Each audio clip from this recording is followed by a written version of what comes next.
दोस्तों, आज आप इस कथा को पूरा लास्ट तक सुन लोगे तो जीवन में आपको सुख, समृद्धि, संतोष हमेशा के लिए प्राप्त होगी और दुख दर्द सारे दूर हो जाएंगे।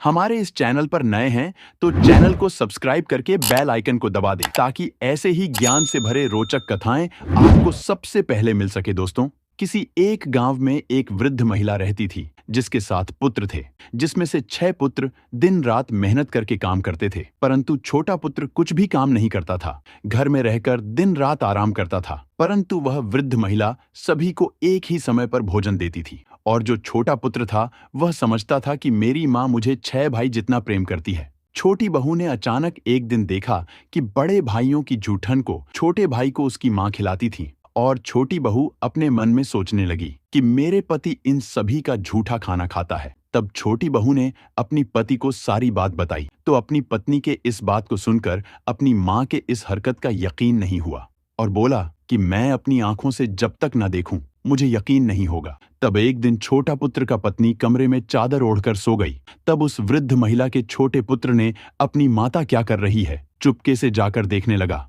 माता बड़े ही प्रेम से अपने 6 पुत्रों को भोजन करा रही थी। लास्ट में बचा हुआ जूठन का एक लड्डू बना लिया और उसी जूठन लड्डू को अपने छोटे पुत्र को खाने के लिए दिए। जब उसके सारे भाई चले गए तब अपनी माता से बोला कि यह भोजन मुझे नहीं चाहिए और बोला मैं परदेश जा रहा हूँ पैसा कमाने और पोटली में बांध के कपड़ों को।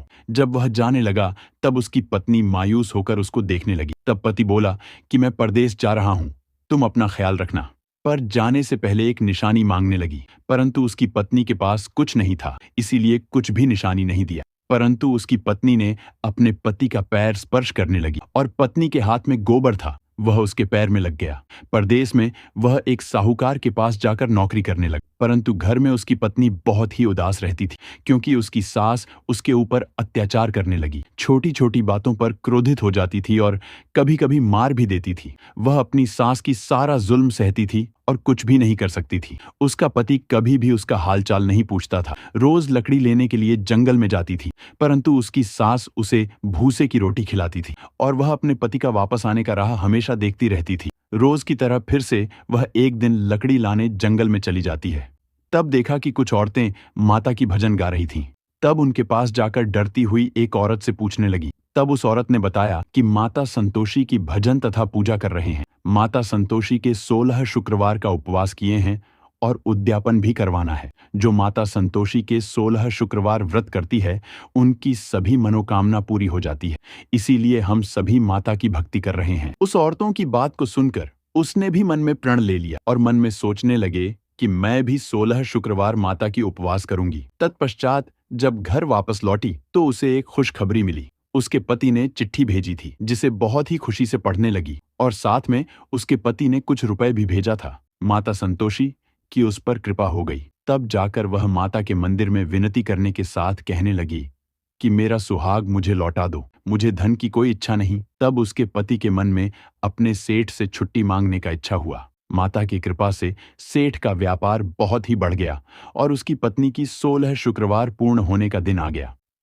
तब उसके सेठ ने बहुत सारे धन और रुपए के साथ छुट्टी देकर घर भेजा और उसको घर वापस आते समय जंगल में उसकी पत्नी से मुलाकात हो जाता है और अपनी पत्नी की हालत को देखकर वह बहुत अफसोस करने लगा, परंतु वह कुछ भी नहीं कर सकता था। फिर अगले दिन 16 शुक्रवार आ गया और व्रत का उद्यापन करने के लिए दोनों तैयार हो गए और बहुत ही धूमधाम से व्रत उद्यापन दोनों करवाते हैं। तब सभी जेठानी मिलकर सोचने लगी कि कैसे दोनों इतनी जल्दी धनवान बन गए और उनकी सभी जेठानी माता के उद्यापन को भंग करवाना चाहती थी और उनकी सभी जेठानी में जलन के कारण माता के भंडारा के भोजन में खटाई मिलवा दिया, जिससे माता संतोषी क्रोधित होकर इसकी सभी जेठानियों पर ऐसा प्रकोप किया कि सभी के हाथ पैर में लकवा मार दिया। तब दोनों माता संतोषी से क्षमा करने के लिए प्रार्थना करने लगी।